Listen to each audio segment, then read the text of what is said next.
حضرت عیسیٰ علیہ السلام کے 247 سال بعد یونان میں ایک سوفسٹ رہا کرتا تھا، یعنی کہ وہ شخص جو ایک سے زیادہ علوم کا ماہر ہو، یعنی فلسفہ، میتھمیٹکس اور بایولوجی وغیرہ۔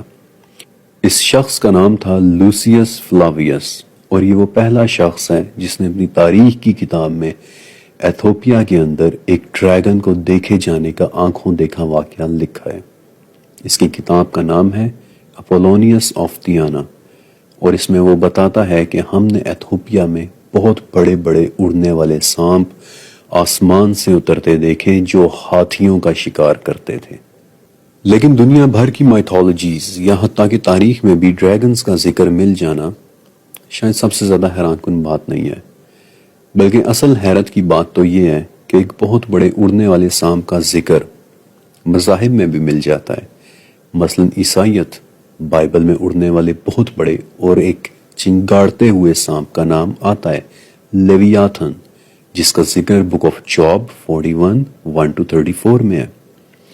ایسے ہی ایک اور سانپ کا ذکر بک آف ڈیوٹرونومی 8:15 میں ہے، اور بک آف نمبرز 21 4-9 میں ہے۔ لیکن بک آف نمبرز میں اس ڈریگن کی ایک اور خاصیت بھی بتائی گئی ہے کہ وہ آگ بھی اگلتا ہے۔ اس پوائنٹ پر پہنچ کر ہم ایک بات کو نظر انداز نہیں کر سکتے، اور وہ یہ کہ اس پروجیکٹ کے اندر میں نے سب سے بڑی مدد اسلامک اکاؤنٹ سے ملی انفارمیشن سے لی ہے۔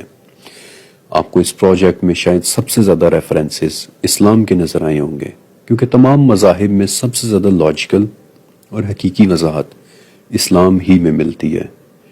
تو کیا کسی اسلامک اکاؤنٹ میں ہمیں کسی بہت بڑے اڑنے والے سانپ کا ذکر ملتا ہے؟ تو اس کا جواب ہے کہ ہاں، ایسے ایک سانپ کا ذکر اسلام میں بھی ملتا ہے، اور یہ رپورٹ امام قرطبی نے وہب بن منبہ سے روایت کی ہے۔ اور آپ میں سے جو لوگ وہب بن منبہ کے متعلق نہیں جانتے تو میں ان کے لیے بتا دیتا ہوں کہ وہب بن منبہ حضرت محمد صلی اللہ علیہ وسلم کے 22 سال بعد حضرت عثمان رضی اللہ تعالیٰ عنہ کے دور میں پیدا ہوئے ایک تابعی تھے، اور انہوں نے اپنی تعلیم صحابہ کرام سے ڈائریکٹ لی ہے۔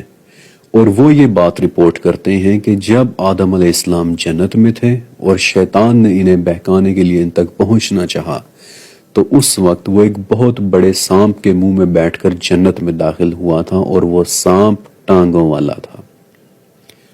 لیکن پھر اس خیانت کے بعد اس سے اس کی ٹانگیں چھین لی گئیں اور اسے رینگنے کی سزا دے دی گئی۔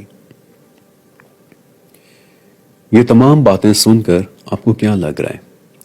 ڈریگن یا ایک بہت بڑے پروں والے سانپ کو کیا واقعی کسی اور دنیا سے ہماری دنیا میں آتے دیکھا گیا ہے؟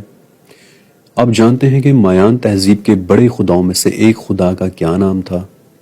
دی مائٹی ککلکان، ایک بہت بڑا اڑنے والا سانپ جو سورج گرہن کے موقع پر اپنی دنیا سے نکل کر ہماری دنیا میں آ جاتا ہے۔ کیا واقعی مایانز نے کسی ڈریگن کو اترتے دیکھ کر اسے خدا سمجھ کر اس کی پوجا شروع کر دی تھی؟ کیا دنیا میں کتنا بڑا سانپ ایگزسٹ کر سکتا ہے جو سائز میں انتہائی بڑا ہو، پروں والا ہو اور اڑ سکتا ہو؟ اور اس سوال کے جواب کے لیے میں آپ کو لے کر چلتا ہوں آج سے 6.5 کروڑ سال پہلے کی دنیا میں، جب ہماری دنیا ڈائنوسورز کا گھر ہوا کرتی تھی۔